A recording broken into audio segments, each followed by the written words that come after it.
افغان حکومت هڅه پیل کړې دي چې د ریل پټلۍ په وسیله هیوادونه د سیمې له یو شمېر هیوادونو سره وصل او د منځنۍ او جنوبي اسیا هیوادونه د ترانزیت په وسیله سره ونښلوي. د افغانستان د فایدامي وزارت سرپرست نوروز منګل وویل چې په همدې هدف یې سیمه ییزې هڅې پیل کړي او ښې لاسته راوړنې هم لري.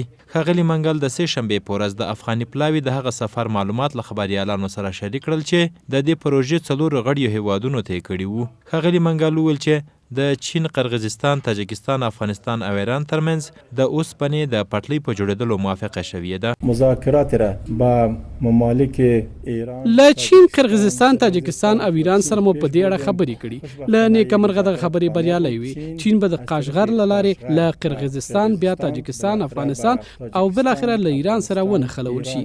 دغه ټول واټن 2030 کیلومتره دی. نږدې 11.5 کیلومتره یوازې له افغانستان تیریږي. هر هیواد به هڅه وکړي چې په خپلې سیمه کې تخنیکی مطالعه او د ساختمان چارې پیل کړي.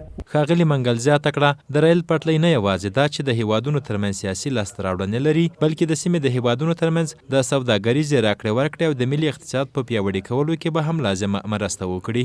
د فایدامي وزارت سرپرست وویل چې یا د پروژه د اسیا پراختیایي بانک، نړیوال بانک او چینایي بانکونو له لوري تمویلیږي.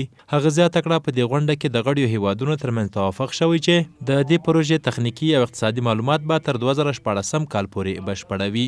د دې وزارت چارواکي وایي د دې پروژې له تخنیکي مطالعې وروسته به د دې پروژې لګښت معلوم سي. د فایدامي وزارت وایي د ریل پټلۍ دا پروژه 2000 کیلومتره اوږدوالی لري چې 1150 کیلومتره د افغانستان په خاوره کې تیریږي چې له هغې جملې څخه یې د 495 کیلومتره تخنیکي مطالعه بشپړه سوې او د پاتې کار روان دی. ویل کېږي یا د پروژه د ورېښمو د لارې له پروژې څخه ده چې د افغانستان له کندوز، بلخ، جوزجان، فاریاب، بادغیس او هرات ولایتونو څخه تیریږي.